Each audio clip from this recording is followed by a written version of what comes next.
Welcome to Cafe Tales. Tonight we journey to the island of Murano in 1926, where Hercule Poirot and Captain Hastings face a deadly puzzle. An art dealer found dead among ancient furnaces, secrets hidden in molten glass, and a truth more twisted than anyone imagined. This is The Glassblower's Revenge, a tale of deception and murder told in tribute to Agatha Christie's brilliant legacy. Before we begin, let us know in the comments where you are listening from tonight. If this story intrigues your imagination, please consider giving this video a like and subscribing to the channel.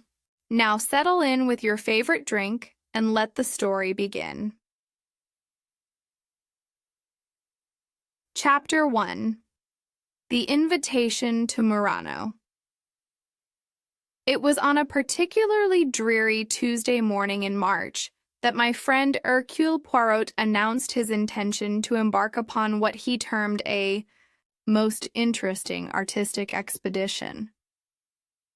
I confess that at first I paid little attention to his words, being absorbed as I was in the morning papers and the rather excellent kidneys that our landlady had prepared.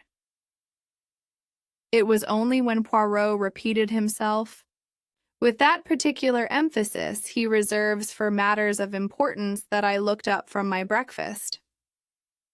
"Mon ami Hastings," said he, carefully adjusting his tie, with those precise movements that never failed to amuse me. "You have not been listening to Poirot, is it not so?" "I beg your pardon, old fellow," I replied, setting down the Times. "You mentioned something about art, didn't you?" "Precisamente art, Hastings, the ancient and noble art of glassmaking. We are invited to Venice, or rather to the island of Murano, to witness a most exclusive auction of rare Venetian glass. The invitation comes from one Signor Giuseppe Benedetti, a master craftsman of considerable reputation." I must admit that the prospect of Venice in March held considerable appeal, though I was somewhat puzzled by Poirot's sudden interest in decorative arts. My friend was not typically drawn to such pursuits, unless there was some deeper purpose involved. However, experience had taught me that questioning Poirot's motives too directly was often a futile exercise. "A glass auction?" I ventured. "Rather an unusual hobby for you, isn't it, Poirot?" His gray eyes twinkled with that familiar gleam that I had learned to associate with matters more complex than they initially appeared. "Perhaps, mon ami. But glass, it is a most fascinating medium, is it not? So beautiful, so fragile, so easily shattered, and yet in the hands of a master, it can be made to appear as solid and enduring as the finest crystal." 3 days later, we found ourselves aboard the train to Venice, racing through the changing landscapes of Europe. Poirot was unusually contemplative during the journey, often gazing out at the passing countryside with an expression of deep thought.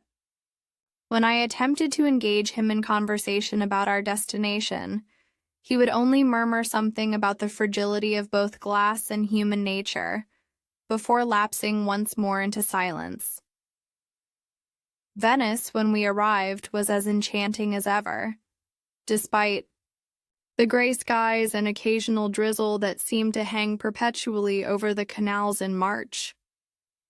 Our water taxi carried us swiftly across the lagoon toward the smaller island of Murano, where the ancient traditions of glassmaking had flourished for centuries.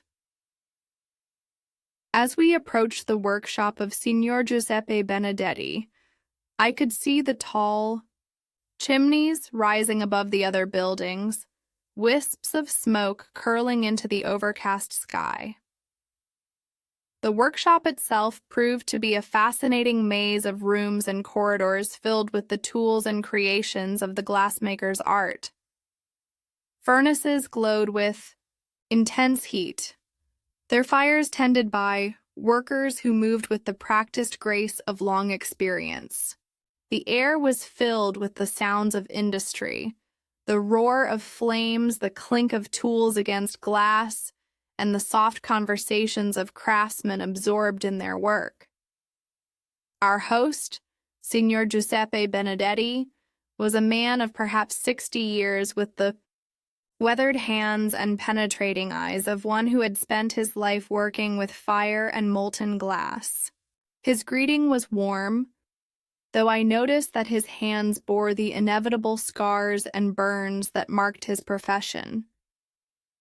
He conducted us through his domain with obvious pride, explaining the intricacies of the ancient techniques that had been passed down through generations of Venetian artisans. The furnaces, he explained in heavily accented English, gesturing toward the complex system of pipes and vents that controlled the workshop's atmosphere. They must be maintained at precise temperatures. The ventilation, it is most important. Too little air and the fumes become dangerous. Too much, and the fires burn too cool for proper working. As we toured the facilities, other guests began to arrive for the auction. I observed them with the casual interest of one accustomed to studying his fellow man, though I noticed that Poirot's attention seemed more focused than my own. There was Madame Vera Rossetti, an elegant Russian lady of middle years whose jewels and bearing spoke of considerable wealth. Mr. James Whitmore, a somewhat pompous English gentleman who immediately began examining the displayed pieces with the eye of a professional. Heinz Bauer, a precise German businessman who spoke little but observed much. Most prominent among the guests was Mr. Reginald Blackwood, a successful London art dealer whose reputation preceded him. He was a man of commanding presence with sharp features and an air of confidence that suggested long familiarity with both success and the respect it commanded. His knowledge of glass-making techniques was impressive, and I noticed that even Benedetti seemed to defer to High's expertise in certain matters. There was also a young woman present, Lucia Ferrasi, whom Benedetti introduced as his most talented apprentice. She was perhaps 25 years of age, with the dark beauty common to her region, though I observed that she seemed somewhat nervous in the presence of so many distinguished visitors. When Blackwood examined her work, she watched with an intensity that suggested either great pride or considerable anxiety. As the afternoon progressed and the guests settled into the comfortable reception area that adjoined the main workshop, I began to sense undercurrents of tension that were not immediately apparent. There were glances exchanged, conversations that ceased abruptly when others approached, and a general atmosphere of weariness that seemed oddly at variance with the ostensibly friendly gathering. Poirot, I noticed, had positioned himself where he could observe all the participants while appearing to be absorbed in examining a particularly fine goblet. His expression was thoughtful, and I recognized the signs that indicated his famous little gray cells were already at work, though on what puzzle I could not yet determine. The workshop around us continued its ancient rhythm, the fires burning steadily in their furnaces, the ventilation system maintaining its careful balance of air and heat, while outside the March evening began to settle over the historic island of Murano. Chapter 2. The Players Assembled. The auction commenced promptly at 7 p.m., with Signor Benedetti displaying his finest creations under the warm glow of carefully positioned electric lamps. Each piece seemed to capture and reflect the light in ways that made them appear almost alive. Goblets that shimmered like captured moonbeams, vases that held the deep blues and greens of the Venetian lagoon itself, and delicate figurines that seemed to dance in the flickering shadows cast by the workshop's eternal flames. "Ecco," announced Benedetti with evident pride, lifting a magnificent chalice that caught the light like liquid fire. This piece incorporates the filigrana technique, threads of white glass twisted through the crystal in patterns that have not changed since the 15th century. My grandfather's grandfather, he would recognize every movement of the craftsman's hand. I found myself genuinely impressed by the old master's evident passion for his craft, though I could not help but notice the way his hands trembled slightly as he handled the delicate pieces. Whether from age, emotion, or some other cause, I could not determine, but that tremor was pronounced enough to make me wonder about his continued ability to work with such fragile materials. The assembled guests examined each offering with varying degrees of expertise and interest. Mr. Reginald Blackwood dominated much of the conversation, his knowledge appearing encyclopedic as he discussed the finer points of technique and provenance. His comments were delivered with the confidence of one accustomed to being deferred to in such matters. "The bubble pattern in this stem," he observed, holding a wine glass up to the light, "suggests it was created using the traditional Zanfirico method. Though I confess, Signor Benedetti, the execution is rather more sophisticated than one typically sees in contemporary work. The precision is quite remarkable." I noticed that young Lucia Farisi colored slightly at these words, though, whether from pride or some other emotion, I could not say. Benedetti beamed with paternal satisfaction and placed an affectionate hand on his apprentice's shoulder. "Si, Cice," he agreed warmly. "Lucia, she has the gift. The glass, it speaks to her as it spoke Tome when I was her age, perhaps even more clearly. However, it was during the examination of a particularly exquisite set of lure glasses that the first hint of tension became apparent. Madame Rossetti lifted one of the pieces with obvious familiarity, turning it slowly in the light with the practiced eye of a connoisseur. "How curious," she murmured, though her tone suggested the curiosity was not entirely pleasant. "The style reminds me remarkably of a piece I purchased some months ago through a London gallery, a goblet of similar workmanship, though the dealer assured me it was a genuine antique from the 17th century. Mr. Blackwood's attention sharpened perceptibly at these words. "Indeed? And was the attribution accurate?" "That," replied Madame Rossetti with a slight smile that did not reach her eyes, "prove to be a matter of some dispute. The piece was beautiful, certainly, but subsequent examination by experts suggested it was of rather more recent origin than originally claimed." An uncomfortable silence fell over the group. I observed that Mr. Whitmore had paused in his examination of a nearby vase, his attention clearly focused on the conversation between the Russian lady and his fellow dealer. Heinz Bauer, meanwhile, continued his methodical inspection of the displayed pieces, though I noticed his movements had become more deliberate, as if he too was paying close attention to the exchange. "Such unfortunate misunderstandings do occur in our business," said Blackwood smoothly, though I detected a slight stiffness in his manner.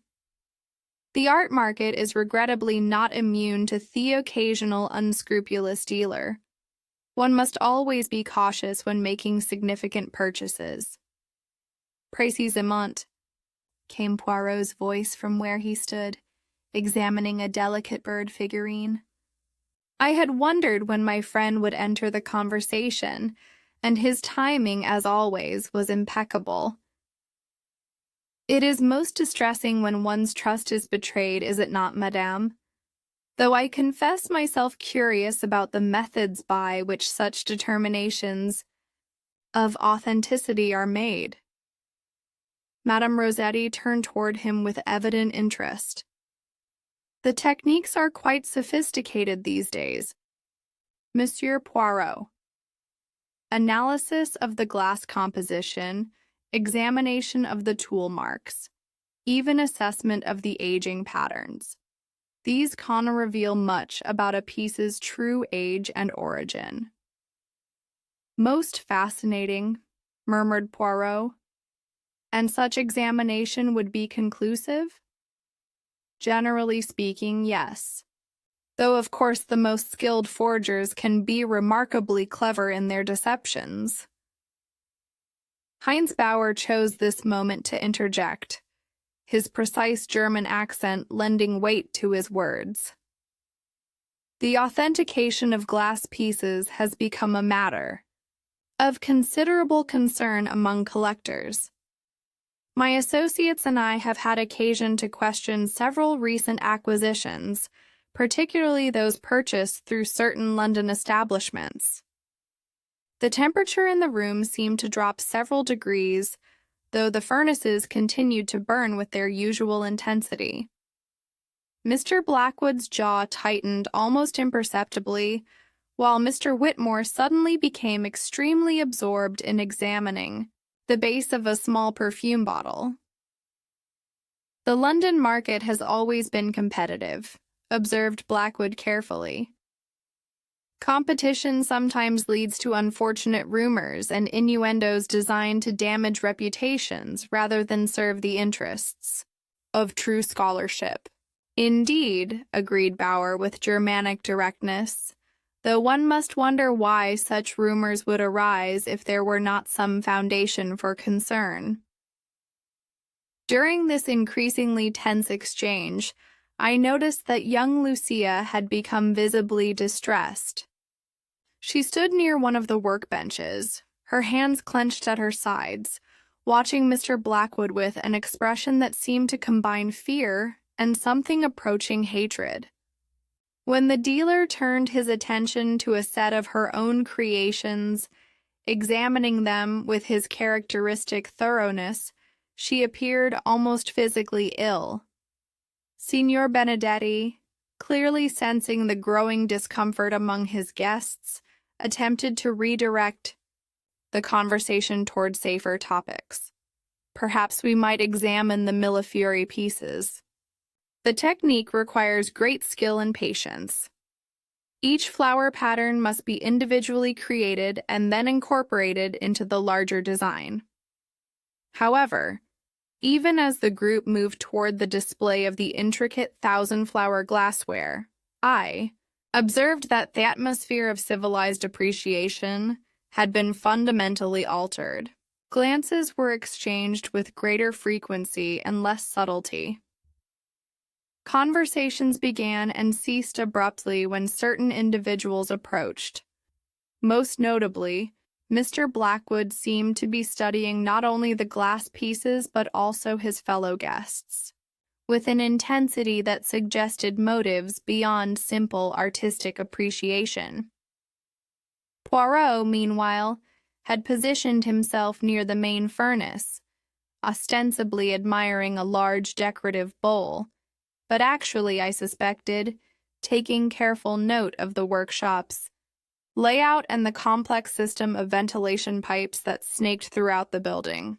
His questions to Benedetti about the technical aspects of glassmaking were characteristically thorough, covering everything from firing temperatures to safety procedures. The fumes from the furnaces, he inquired with apparent casualness, They can be dangerous, n'est-ce pas? Si, replied Benedetti with evident concern. Most dangerous if one is careless. Carbon monoxide, sulfur compounds, many gases that can harm or even kill if the ventilation is not properly maintained. This is why we have the complex system of pipes and fans. Every craftsman must understand these dangers. As the evening progressed and the bidding began in earnest, the competitive nature of the assembled dealers became increasingly apparent. Blackwood's aggressive tactics secured him several of the finest pieces, though not without creating obvious resentment among his competitors. Madame Rossetti's bids were elegant but determined, while Heinz Bauer's offers were methodical and precisely calculated. Mr. Whitmore, I observed, seemed more interested in watching his rivals than in acquiring pieces for himself. The auction concluded near midnight, with Blackwood having secured the majority of the most valuable items. As the guests prepared to depart for their various accommodations in Venice, the atmosphere remained charged with unresolved tensions and unspoken conflicts. Poirot and I were among the last to leave, my friend having engaged Benedetti in an extended discussion about the workshop's history and operations. As we finally made our way toward the water taxi that would carry us back to our hotel, I noticed that several lights remained burning in the workshop behind us, and the eternal glow of the furnaces continued to cast dancing shadows through the windows. Chapter 3. Death in the Furnace Room. The sharp cry that pierced the morning air of the Benedetti workshop will remain etched in my memory for as long as I live. Poirot and I had arrived early at my friend's particular request to examine what he termed certain atmospheric conditions before the day's heat made such observations impossible. We had barely stepped into the main corridor when young Lucia Ferresi's scream echoed through the building with a desperation that sent ice through my veins. We found her standing in the doorway of the principal furnace room, her face chalk white and her hands pressed to her mouth in horror. Beyond her, sprawled near the largest of the great ovens, lay the motionless form of Mr. Reginald Blackwood. Even from the doorway, it was evident that the London art dealer would never again examine another piece of Venetian glass. "Mon Dieu," murmured Poirot, gently moving the trembling girl aside and approaching the body with his characteristic careful steps. I followed, though I confess the sight that met our eyes was deeply unsettling. Blackwood lay on his back near the furnace opening, his face bearing the peaceful expression of one who had simply fallen asleep. There were no obvious signs of violence, no blood, no indication of struggle. Several exquisite glass pieces were scattered around him, apparently the objects he had been examining when tragedy struck. The great furnace itself burned with its usual steady roar, filling the room with warmth and the distinctive smell of heated metals and glass. "The poor man," I said, kneeling beside the body. "He appears to have been overcome by the fumes. I've heard such accidents can occur in these workshops, particularly when one is unfamiliar with the dangers." Poirot said nothing immediately, but I observed him studying not only the deceased, but the entire arrangement of the scene with that peculiar intensity I had learned to recognize. His nostrils flared slightly as he tested the air, and his eyes moved methodically from the position of the body to the scattered glass pieces to the furnace opening, and finally to the complex system of ventilation pipes that snaked along the ceiling. By this time, Signor Benedetti had arrived, summoned by Lucia's cries. The old craftsman took one look at the scene, and his weathered face crumpled with grief and horror. "Madonna mia," he whispered, crossing himself. "What terrible misfortune! The poor signore. He must have come here early to examine the pieces more closely. The carbon monoxide, perhaps, or the sulfur gases when the wind shifts wrong." "You believe this to be an accident, signor?" asked Poirot quietly. "What else could it be?" Benedetti spread his hands helplessly. "The dangers of the workshop, they are real. We who work here every day, we know the signs. We understand the precautions, but a visitor unfamiliar with our ways." He shook his head sadly. Inspector Grana of the local police arrived within the hour, a competent-looking man of middle age who examined the scene with professional thoroughness. His initial assessment aligned with Benedetti's assumption: a tragic but not uncommon accident involving toxic fumes in an industrial environment. Such deaths occur perhaps 2 or 3 times each year throughout the glass-making district, he explained to us in careful English. Monoxido di carbonio, carbon monoxide. It is invisible, odorless. A man enters a room where the ventilation has failed and... He shrugged expressively. However, as the morning progressed and additional officials arrived to examine the scene, I began to notice that Poirot's attention was focused on details that seemed to escape the others entirely. While Inspector Grana concerned himself with the ventilation system and the furnace operations, my friend examined the exact positioning of the scattered glass pieces with the thoroughness of an archaeologist mapping ancient ruins. "Hastings," he said quietly, drawing me aside while the officials continued their work. "Observe, if you please, the hands of the deceased." I looked more closely at Blackwood's hands, which lay peacefully at his sides. "They appear quite normal, Poirot. What am I meant to see?" "Précisément. They are too normal, mon ami. Consider. This man supposedly spent his final moments examining glass pieces near an active furnace. Where are the small burns, the minor cuts that such handling would, inevitably, produce? Look at the hands of Signor Benedetti, of young Lucia. They tell the story of their work, n'est-ce pas? Indeed, now that he mentioned it, I could see that both the master craftsman and his apprentice bore the inevitable marks of their profession. Small scars, calluses, the slight burns that came from working with molten glass and red-hot tools. Blackwood's hands, by contrast, were smooth and unmarked.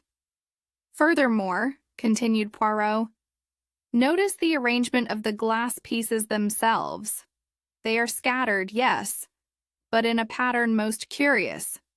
If a man were overcome by fumes while examining, then would they not fall more naturally? These appear almost arranged. The arrival of the other auction guests interrupted our quiet investigation.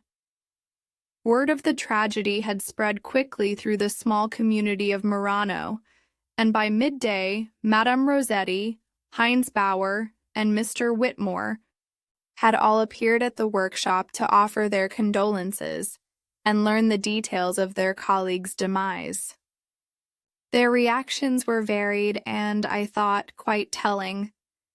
Madame Rossetti appeared genuinely shocked, her elegant composure giving way to obvious distress. "Such a vital man," she murmured. Whatever our professional disagreements, he was passionate about his work. To die in such a way. Heinz Bauer's response was more controlled but equally sincere. A tragic loss to the art world, he stated formally. Mr. Blackwood was a man of considerable knowledge, whatever questions might have existed about his methods. Mr. Whitmore seemed the most affected of the three, his face pale and his hands trembling as he lit cigarette after cigarette. Dreadful business, he kept repeating. Absolutely dreadful. Makes one think about the dangers we face in our profession, not just from unscrupulous dealers, but from the very environments in which we work. Young Lucia had remained in a state of barely controlled hysteria since her discovery of the body. Benedetti hovered over her with paternal concern, alternately comforting her and attempting to explain to the authorities that such a sensitive girl should not be subjected to extensive questioning. "She has had enough shock for one day," he protested when Inspector Grana suggested a formal interview. "Lucia, she is like a daughter to me. This terrible thing, it has affected her most deeply." The girl herself seemed incapable of coherent speech, managing only to repeat that she had arrived for work as usual and found the door to the furnace room slightly ajar. Curious about why anyone would be there so early, she had looked inside and discovered the horrible scene. As the day wore on and the official investigation continued, I found myself increasingly puzzled by certain aspects of the case that seemed to trouble no one but Poirot. The ventilation system, which Benedetti insisted was functioning perfectly, showed no signs of malfunction when tested. The furnace itself was operating within normal parameters. Most curious of all, the air quality in the room, when measured by the authorities' instruments, showed no dangerous levels of toxic gases. If the fumes were sufficient to kill a man, I remarked to Poirot as we observed the proceedings, surely some trace would remain. Exactament, Hastings.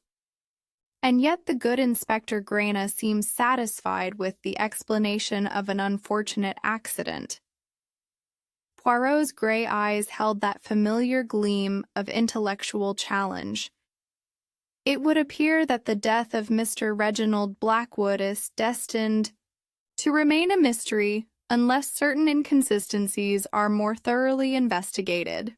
As evening approached and the officials concluded their preliminary examination, I noticed that Poirot had managed to position himself near the workshop's complex ventilation controls.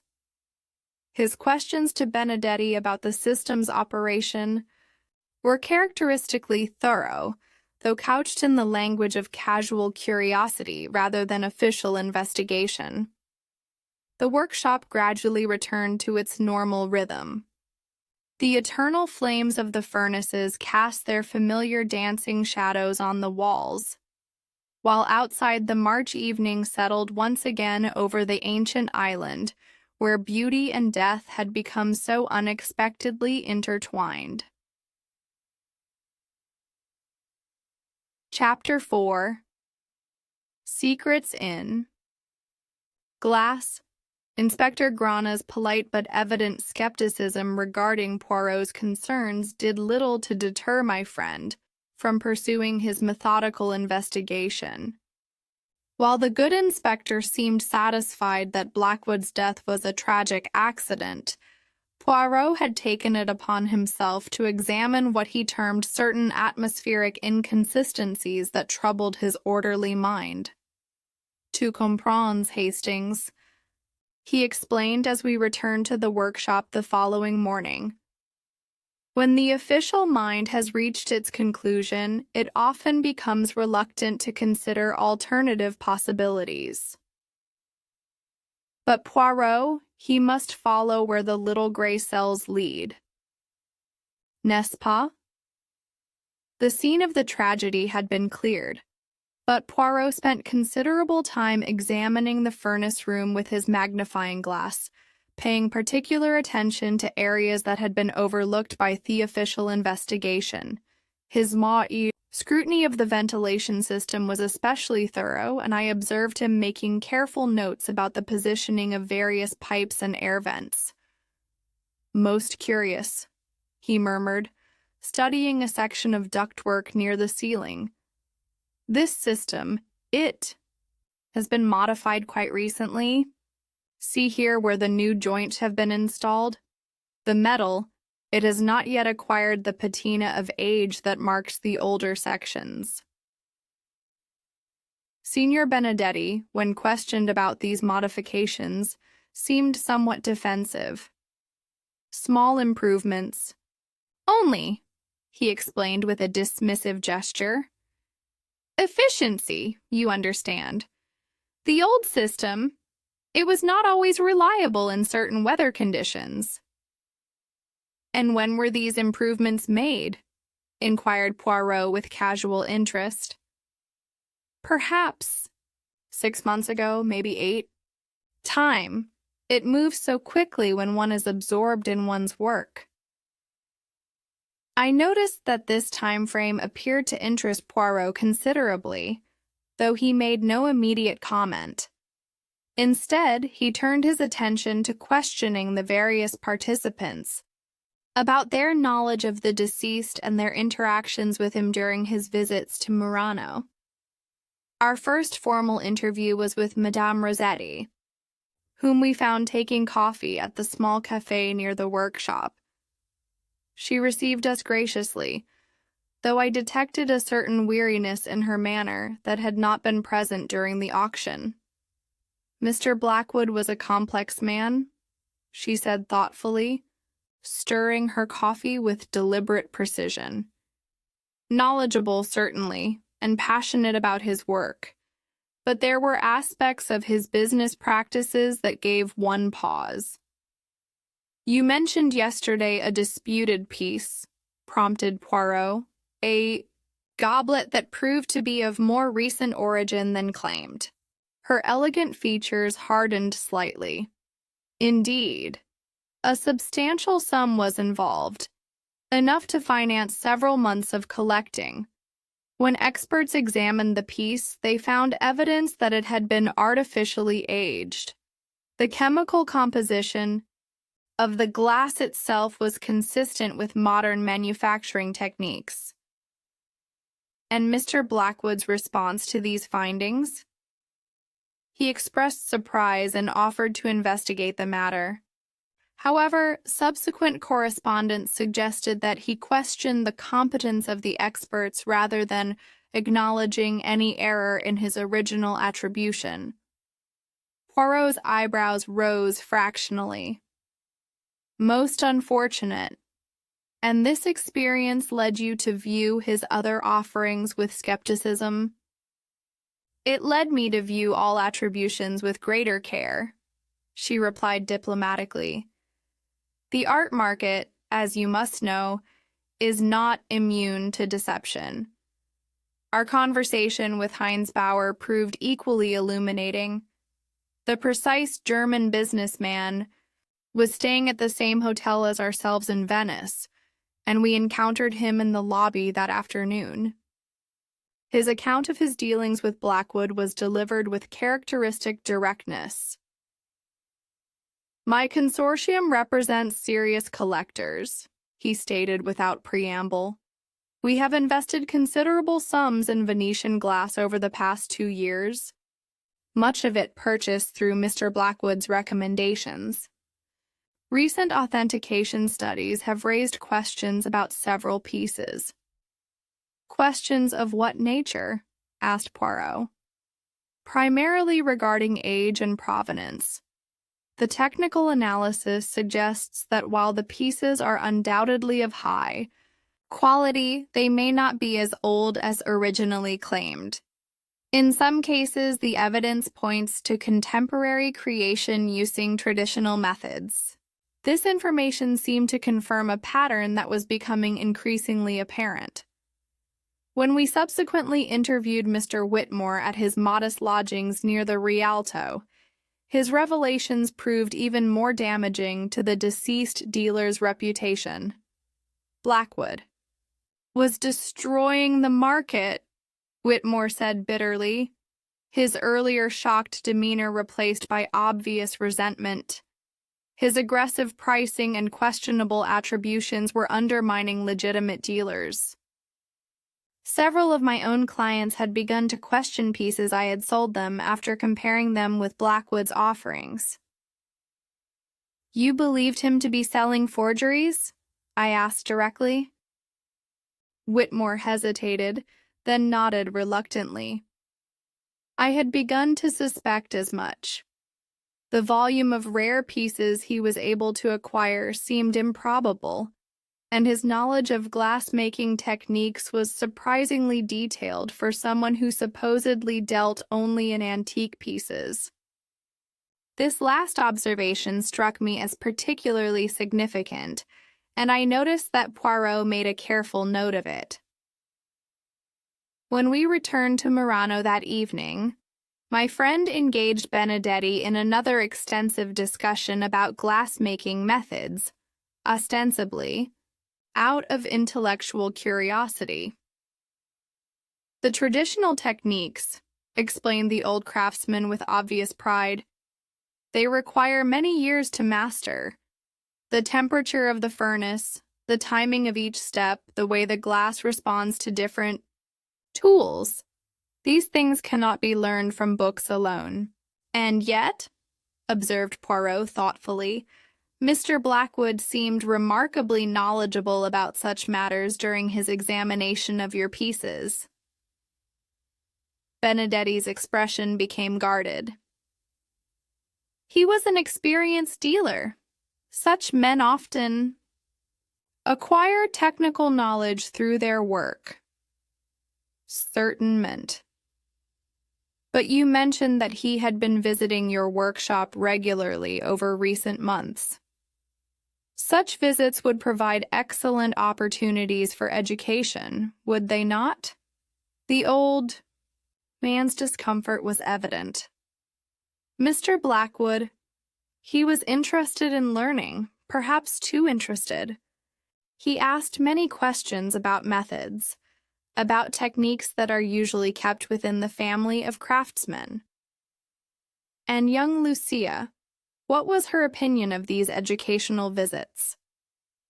At the mention of his apprentice, Benedetti's protective instincts clearly engaged. "Lucia, she is a gifted artist, but also a young woman alone in the world. When a successful man like Mr. Blackwood showed interest in her work, offered opportunities in London," he shrugged helplessly, "she was flattered but also frightened by such attention." This revelation cast the girl's obvious distress in a new light.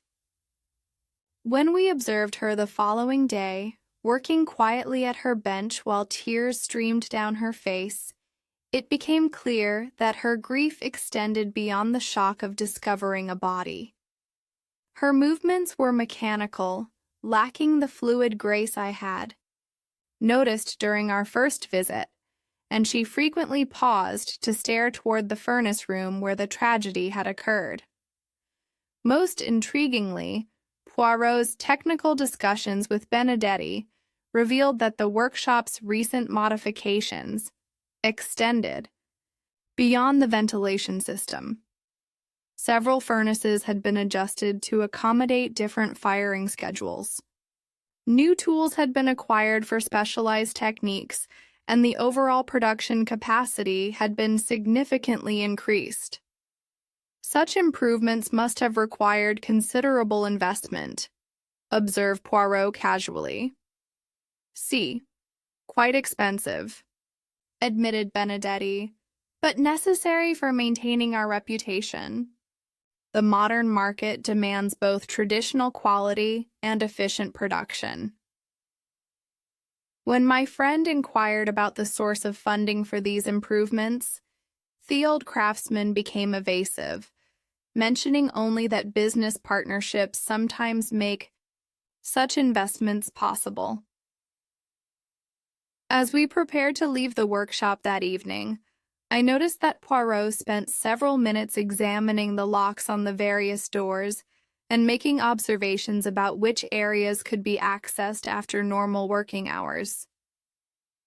His attention to these security details suggested that his investigation was moving in directions that the official inquiry had not considered. The March wind had picked up, causing the flames in the furnaces to flicker more dramatically than usual, and the complex system of ventilation pipes hummed with increased activity as the workshop's atmospheric controls compensated for the changing conditions outside. Chapter 5. The Apprentice's Confession. The dramatic turn in our investigation came on the third morning after the discovery of Blackwood's body, when young Lucia Farisi appeared at our hotel with the pale, determined expression of one who has spent sleepless nights wrestling with conscience. Her dark eyes were rimmed with exhaustion, and her hands trembled as she requested a private audience with Poirot. "Monsieur Poirot," she began in heavily accented English, her voice barely above a whisper, "I must speak with you. I can no longer bear the weight of what I have done." We received her in the small sitting room of our suite, where the morning light streaming through the tall windows revealed the full extent of her distress. She sat rigidly in the chair Poirot offered, her hands clasped so tightly in her lap that her knuckles showed white beneath the olive skin. "Take your time, mademoiselle," said Poirot gently, settling himself opposite her with the patient demeanor he reserved for those in genuine distress. "Poirot," he listens. For several moments she struggled to find words, her breath coming in short, uneven gasps. When she finally spoke, her confession tumbled forth with the desperate urgency of one who could no longer contain a terrible secret. "I killed him," she said simply. "I killed Mr. Blackwood. I struck him down in the furnace room, and I let everyone believe it was an accident." The words hung in the air like the chime of a funeral bell. I confess that I was momentarily stunned by the directness of her admission, though I noticed that Poirot's expression remained thoughtfully neutral, as if he had been expecting such a revelation. "Tell us what happened, mademoiselle," he said quietly. "From the beginning, if you please." Through tears that flowed freely, Lucia recounted a tale of mounting pressure and desperate circumstances. Blackwood, she claimed, had been subjecting her to increasing intimidation during his visits to the workshop, demanding that she reveal the secret techniques that Benedetti guarded so carefully. "He said he knew things about my master. Terrible things that would destroy his reputation if they became known," she sobbed. "He threatened to ruin Signor Benedetti unless I helped him understand the methods we use for our finest pieces." "And what was the nature of these threats?" inquired Poirot. "He claimed that some of our recent work, pieces that had been sold as antiques, were actually contemporary creations. He said he had proof, and that unless I cooperated, he would expose my master as a fraud." The girl's account continued with increasing anguish. Blackwood had apparently offered her a position in his London gallery, presenting it as both an opportunity and a veiled threat. If she refused to provide the information he sought, her career prospects would be ruined. If she accepted and relocated to London, she would be completely under his control, far from the protection of her beloved master. That night, the night he died, he cornered me after the auction, she whispered. He said his patience was exhausted, that I must decide immediately. When I tried to refuse, he became angry, threatening. He said he would destroy both Signor Benedetti and myself if I did not comply. And so you struck him? Prompted Poirot gently. There was a heavy glass rod on the workbench, one of the tools we use for shaping molten glass. I picked it up to defend myself, and when he moved toward me, she shuddered violently. I hit him. He fell and struck his head on the corner of the furnace base. I thought at first he was merely unconscious, but when I tried to rouse him, her voice broke entirely at this point, and several minutes passed before she could continue. When she did, her account became increasingly desperate. I was terrified. I knew that no one would believe it was self-defense. A young woman alone with a respected gentleman. I moved his body closer to the furnace opening and arranged some glass pieces around him, hoping it would appear that he had been overcome by fumes while examining them.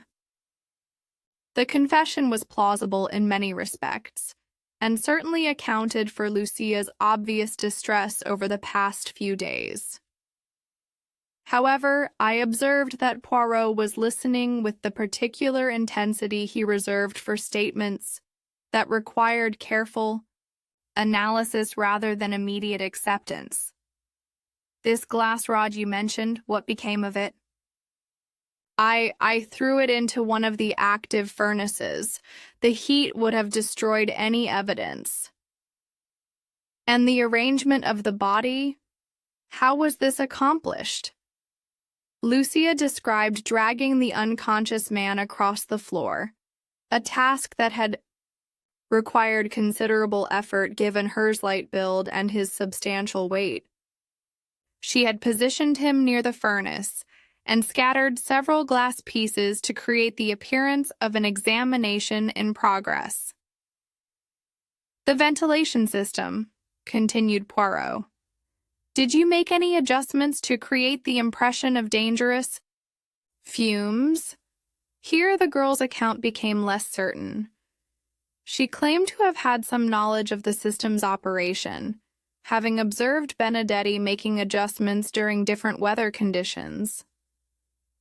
However, her description of the specific modifications she had supposedly made seemed vague and contradictory.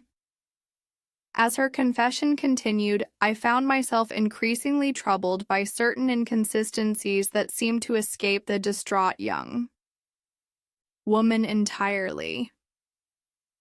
Her account of moving Blackwood's body, for instance, suggested a degree of physical strength that seemed unlikely given her delicate appearance.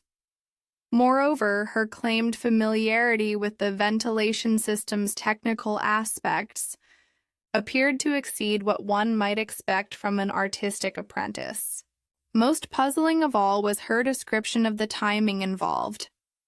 According to her account, the confrontation had occurred quite late in the evening. Yet she claimed to have completed the elaborate staging of the scene and departed the workshop, without being observed by any of the night workers who maintained the furnaces. When Inspector Grana arrived to take Lucia's formal statement, his relief at having the case resolved was evident. The girl's confession provided a neat solution that required no further investigation into the complex web of relationships and business dealings that had been emerging from our inquiries. Signor Benedetti's reaction to his apprentice's arrest was heartbreaking to witness. The old craftsman wept openly as he begged the authorities to consider her youth and the pressures she had been under. His paternal anguish seemed genuine and profound, and he immediately began making arrangements for legal representation. She is like my own daughter, he pleaded with Inspector Grana. Whatever she has done, it was to protect me from this man's threats. The fault is mine for not recognizing the danger she was in.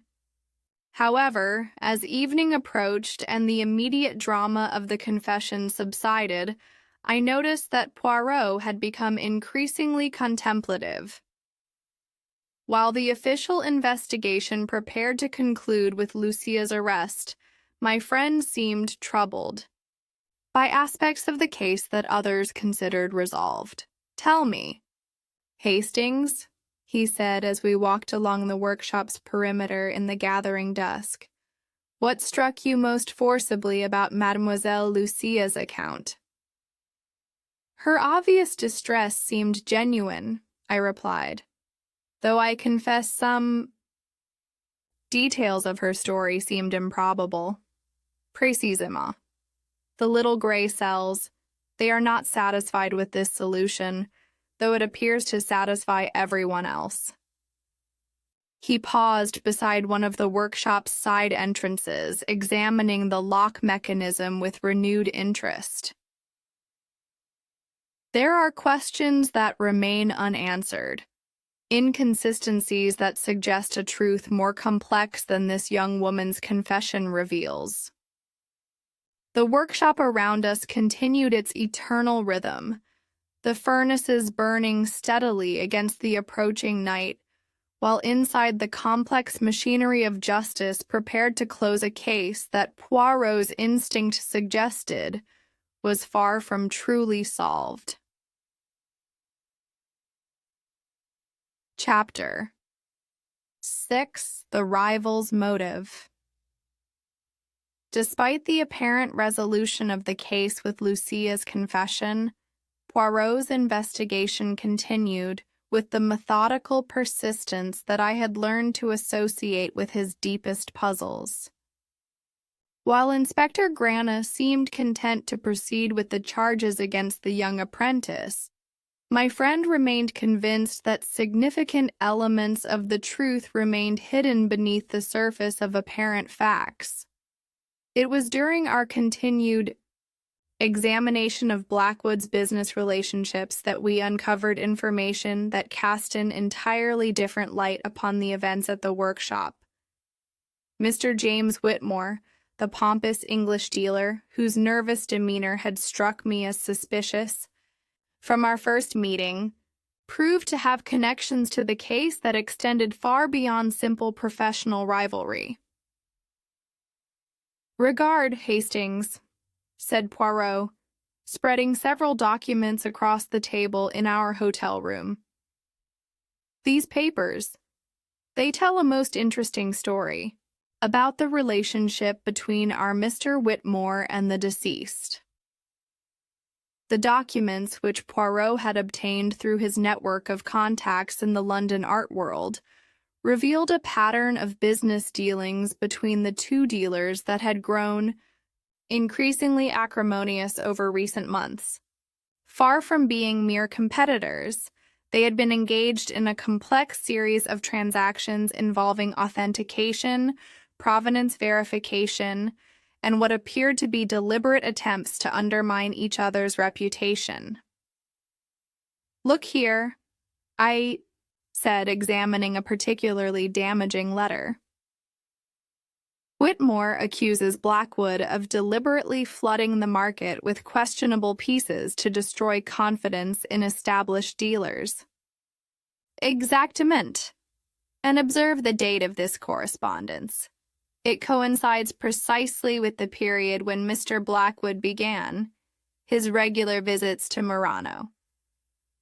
Further investigation revealed that Whitmore's financial situation was far more precarious than his confident demeanor had suggested. Several of his most important clients had recently demanded authentication reviews of major purchases, and the results had been devastating. Pieces that Whitmore had sold as genuine antiques, worth thousands of pounds, had been revealed as contemporary works with values measured in hundreds. When we confronted Whitmore with this information at his lodgings near the Rialto, his carefully maintained composure crumbled with remarkable speed. The pompous confidence that had characterized his earlier behavior gave way to desperate anxiety as he realized the extent of our knowledge. "You don't understand the pressure I was under," he protested, pacing frantically across the small room. Blackwood was systematically destroying everything I had built over 20 years in the business. My reputation, my clients, my entire livelihood. All of it was being undermined by his unscrupulous methods. "Tell us about these methods, monsieur," prompted Poirot quietly. Whitmore's account painted a picture of calculated manipulation that went far beyond simple business competition. According to his claims, Blackwood had been using his extensive knowledge of glass-making techniques, knowledge that seemed surprisingly detailed for a dealer in antiques, to create sophisticated forgeries that were then aged through chemical processes and sold as genuine historical pieces. "The man was a charlatan," Whitmore declared bitterly. "But worse than that, he was destroying the market for legitimate dealers by flooding it with convincing fakes. Collectors were losing confidence in all attributions, and those of us who dealt honestly were suffering the consequences. Most damaging of all was Whitmore's revelation that he had followed Blackwood to Venice, not primarily for the auction, as he had claimed, but to gather evidence of whatever operation the man was conducting on Murano. His investigations had revealed the extent of Blackwood's relationship with Benedetti's workshop and the suspicious nature of the improvements that had been made to the facilities. "I knew he was up to something," Whitmore continued, his agitation increasing with each revelation. The frequency of his visits, the technical questions he was asking, the modifications to the workshop, all of it pointed to some sort of production scheme rather than simple dealing in antiques. Poirot's questioning revealed that Whitmore possessed surprisingly detailed knowledge of glass-making processes, the result of years spent authenticating pieces and working with technical experts. This expertise would have given him insight into the workshop's operations and the potential for creating modern pieces that could pass as antiques. "You had access to the workshop during the crucial time period," observed Poirot. "Your knowledge of glass-making would have enabled you to manipulate the atmospheric conditions, and your motive for eliminating Mr. Blackwood was both financial and professional." However, even as the case against Whitmore appeared to strengthen, certain elements remained troubling. His alibi for the specific time of Blackwood's death seemed solid, corroborated by Madame Rossetti's testimony about their extended conversation regarding Russian art treasures. Moreover, his obvious nervous disposition seemed inconsistent with the cold calculation required to plan and execute such an elaborate murder. Most puzzling of all was the revelation that came from our continued investigation of the workshop's recent modifications. Benedetti, when pressed more directly about the timing and nature of these changes, finally admitted that they had not been his idea originally. "The suggestions," he confessed reluctantly, "they came from Mr. Blackwood himself. He said that certain adjustments would improve efficiency and reduce the dangers from toxic fumes. He seemed to understand our systems very well, better than one would expect from someone who merely dealt in finished pieces." This admission cast the entire case in a new light.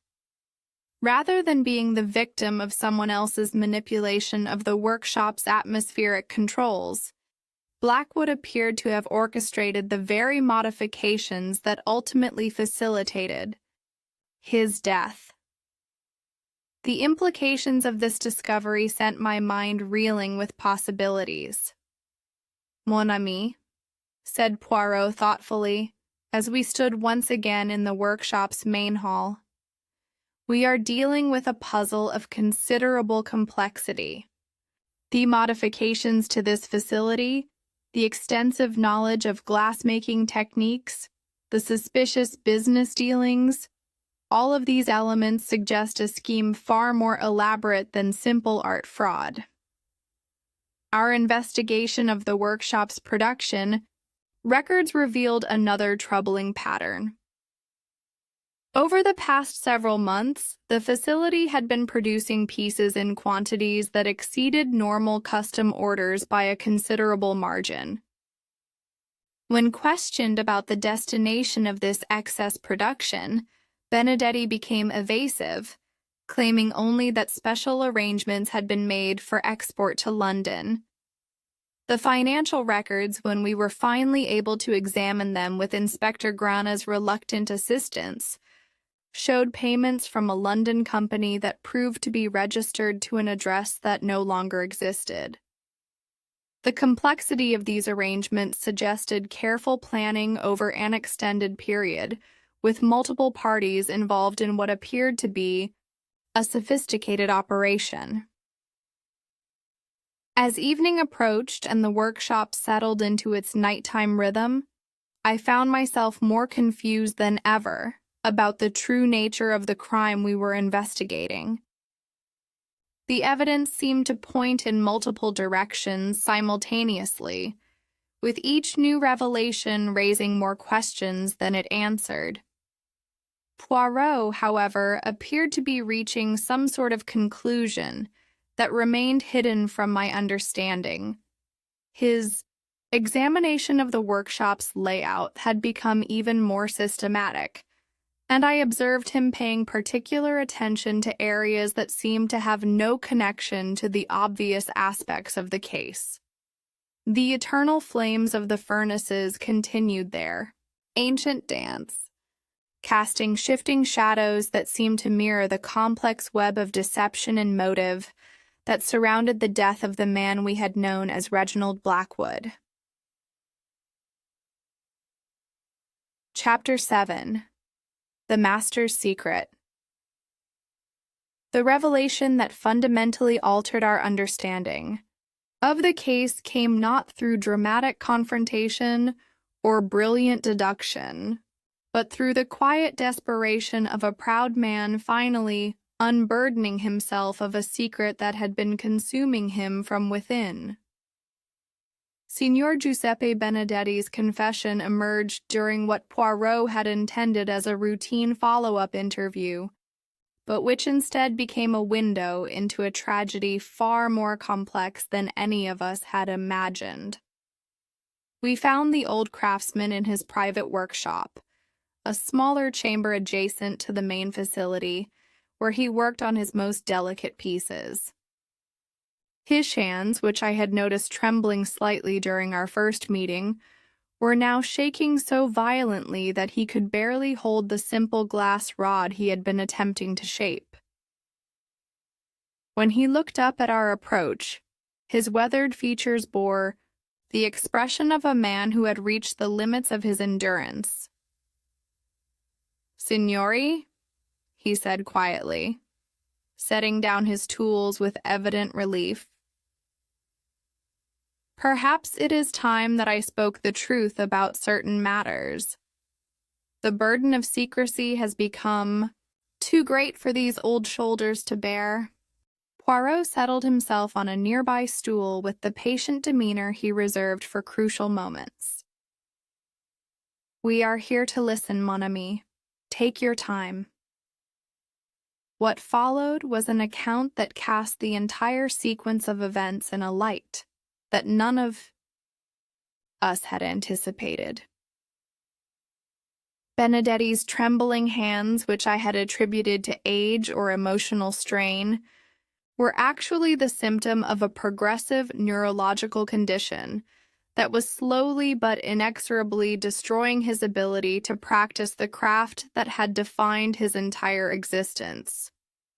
"The doctors," he said, holding up his hands and regarding them with the grief of one mourning a beloved friend, "they tell me it will only grow worse. These fingers that have shaped glass for 50 years, soon they will be too unsteady to hold even the simplest tools. My life's work, everything I have learned and created, it will die with me unless—" His voice trailed off, and for several moments he seemed lost in contemplation of his tragic circumstances. When he continued, his account revealed the desperate measures he had been driven to consider in order to preserve his legacy and provide for young Lucia's future. "Mr. Blackwood, when he first approached me, seemed to offer salvation," Benedetti continued with obvious pain. "He proposed a partnership that would document my techniques through modern methods, photography, detailed measurements, chemical analysis of my formulations. In return, he would provide substantial financial compensation and guarantee Lucia's future in the art world." The arrangement had initially seemed beneficial to all parties involved. Blackwood's extensive knowledge of glass-making techniques, which had impressed everyone at the auction, was apparently the result of months of intensive study under Benedetti's tutelage.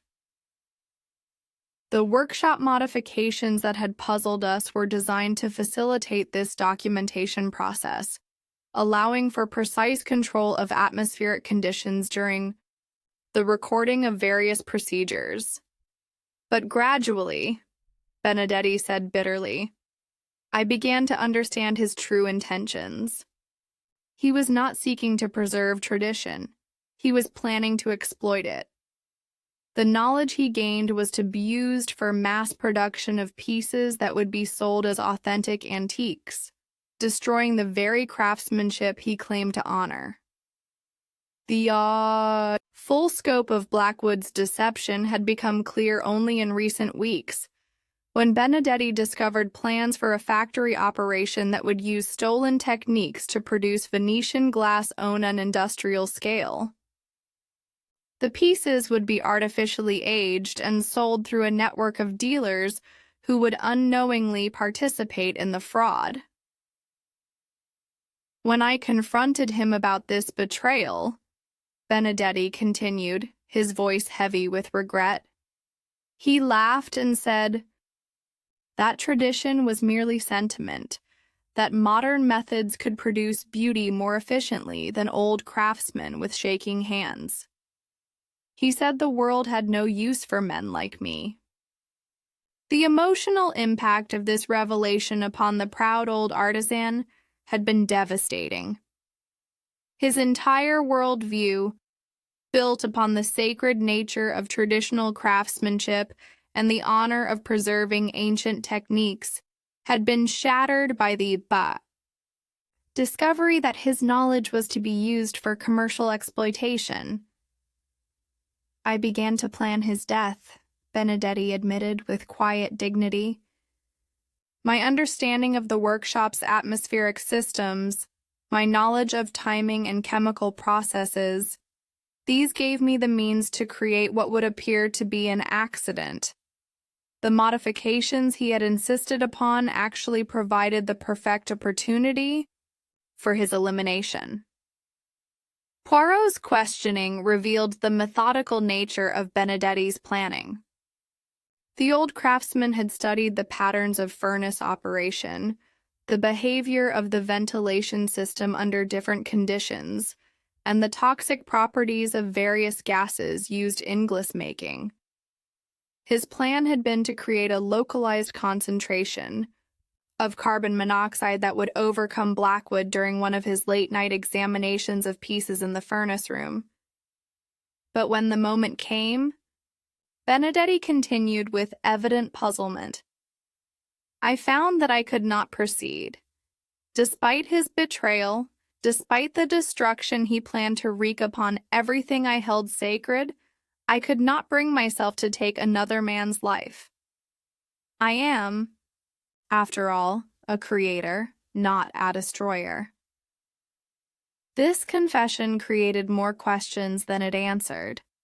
If Benedetti had abandoned his plan to murder Blackwood, then who had actually killed the art dealer?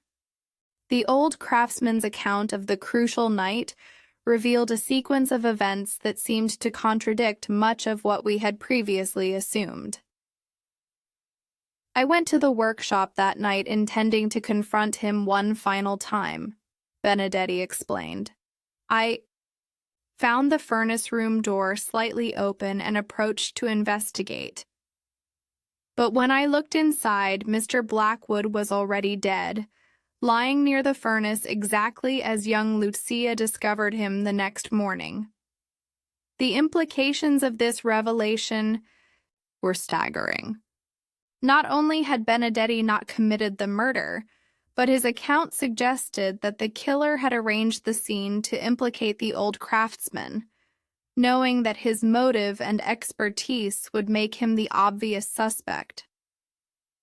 Most troubling of all was Benedetti's observation about the condition of the body when he discovered it. The position was too perfect, he said thoughtfully.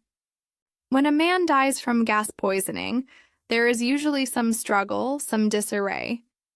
But Mr. Blackwood lay peacefully, as if he had simply chosen to sleep beside the furnace. Poirot's examination of the financial records associated with the workshop's operations revealed another layer of complexity to the case. The mysterious London company that had been purchasing the excess production proved to have connections that extended far beyond simple art dealing. Bank transfers, shipping manifests, and insurance documents painted a picture of an operation that involved multiple countries and substantial sums of money. This was no simple art fraud, observed Poirot as we reviewed the evidence that evening. The scale of the operation, the sophisticated planning, the international connections, all suggest something far more elaborate than we initially supposed.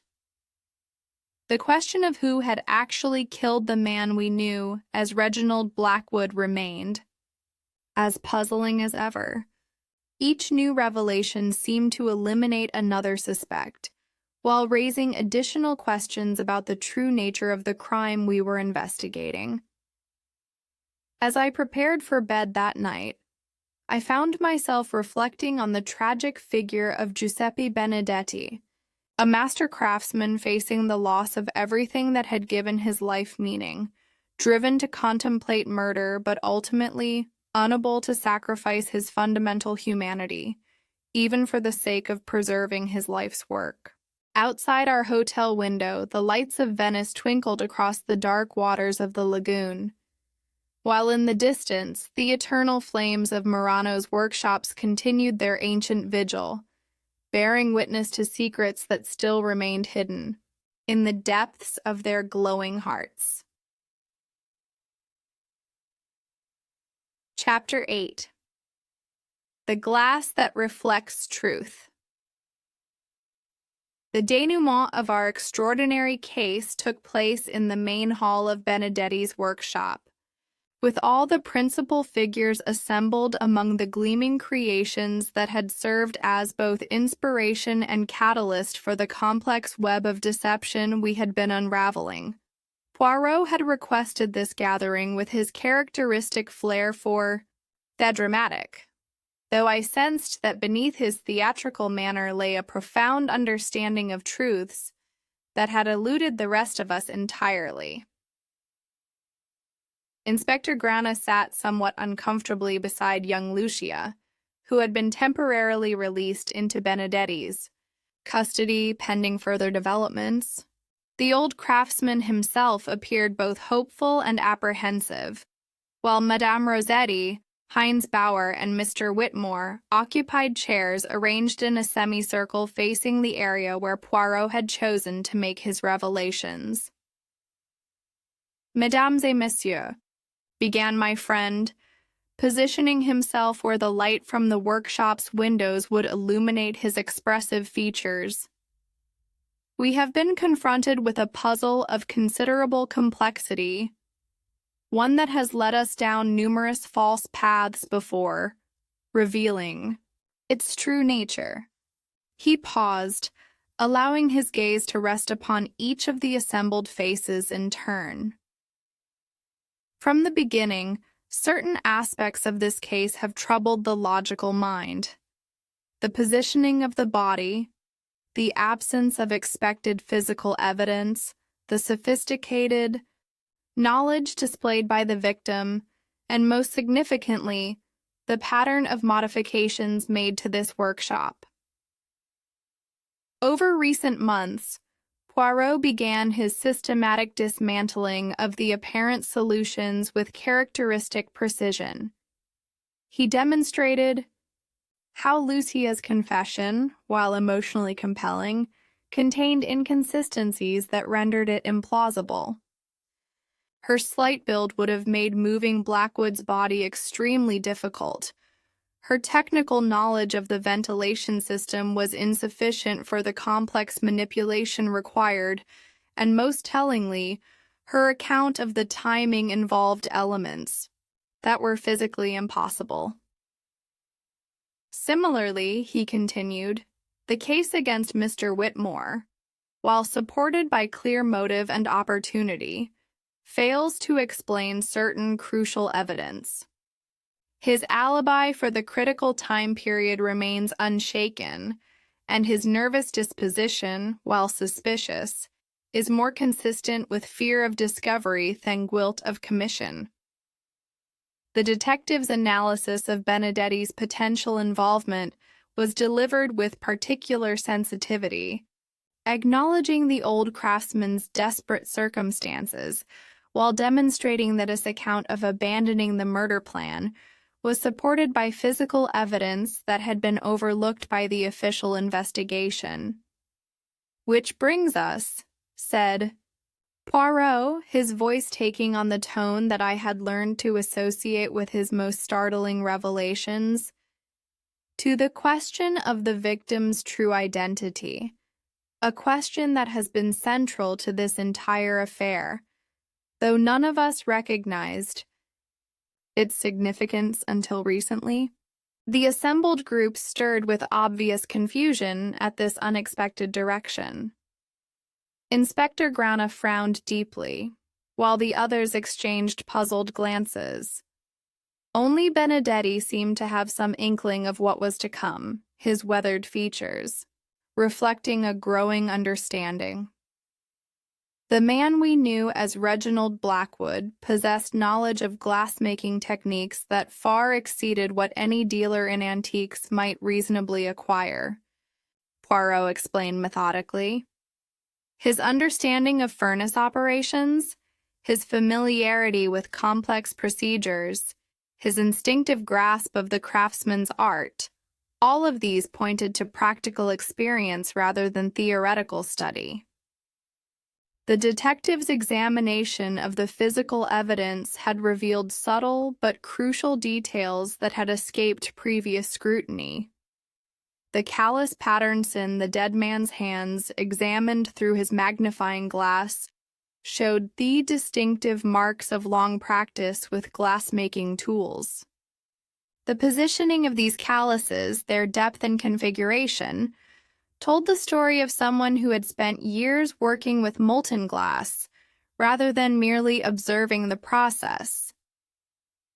Most significantly, continued Poirot, the chemical analysis of certain residues found on the victim's clothing revealed traces of compounds used specifically in the production of contemporary glass pieces, designed to simulate antique characteristics.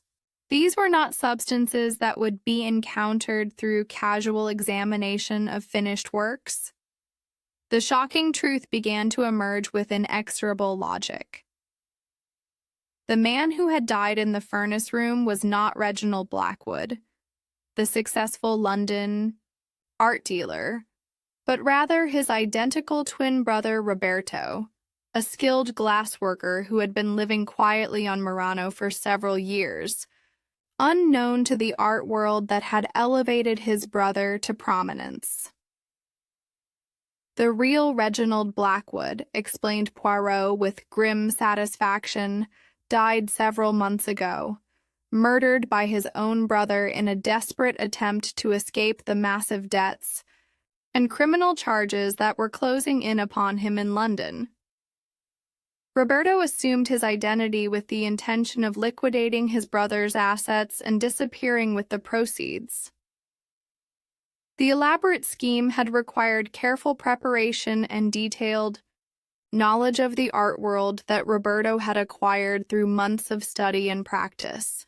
The regular visits to Benedetti's workshop, ostensibly for business purposes, had actually been sessions where Roberto perfected his impersonation while genuinely learning the advanced techniques that supported his assumed identity. The modifications to this workshop, Poirot continued, were designed not to facilitate legitimate documentation, but to create optimal conditions for producing sophisticated forgeries that could pass the most rigorous authentication procedures. Roberto, using his brother's reputation and contacts, planned to flood the market with these pieces before vanishing completely. The final revelation concerned the method and motive for Roberto's death. The killer had been Reginald Blackwood himself, or rather the man who had been living as Reginald Blackwood for the past several months. Realizing that his impersonation was becoming increasingly difficult to maintain and that suspicions were beginning to arise, he had staged his own death using his brother's body. The real Blackwood's plan was brilliant in its simplicity, observed Poirot. By dying as Roberto and being discovered in circumstances that would suggest accidental death, he could emerge later as the surviving twin, claiming to have been traveling abroad during the critical period. He would inherit his brother's legitimate identity while leaving behind all the legal and financial complications that had driven him to murder in the first place. The method had involved rendering Roberto unconscious through a carefully administered dose of chloroform, then positioning the body near the furnace where the heat would accelerate the elimination of chemical traces. The staging had been meticulous, designed to create the appearance of accidental gas poisoning while obscuring the true cause of death. Inspector Grana's immediate response was to order a search for the man who had been impersonating Roberto Blackwood. But Poirot's final revelation rendered such efforts unnecessary. The supposed glassworker had already fled Italy, said Poirot, leaving behind only a carefully crafted trail of evidence designed to support his new identity. As the implications of the detective's revelation settled over the assembled group, the reactions were varied and telling. Young Lucia wept with relief at their vindication, while Benedetti embraced her with paternal joy. The other suspects seemed stunned by the complexity of the deception that had been perpetrated under their very noses. "It is curious, mon ami," Poirot remarked to me as we prepared to leave Murano for the final time. "How often the truth, like the finest Venetian glass, appears most clearly when one knows exactly how to look through it." The workshop around us continued its eternal rhythm, the furnaces burning with their ancient fires, while outside the March evening settled over the historic island where tradition and innovation had collided with such devastating consequences.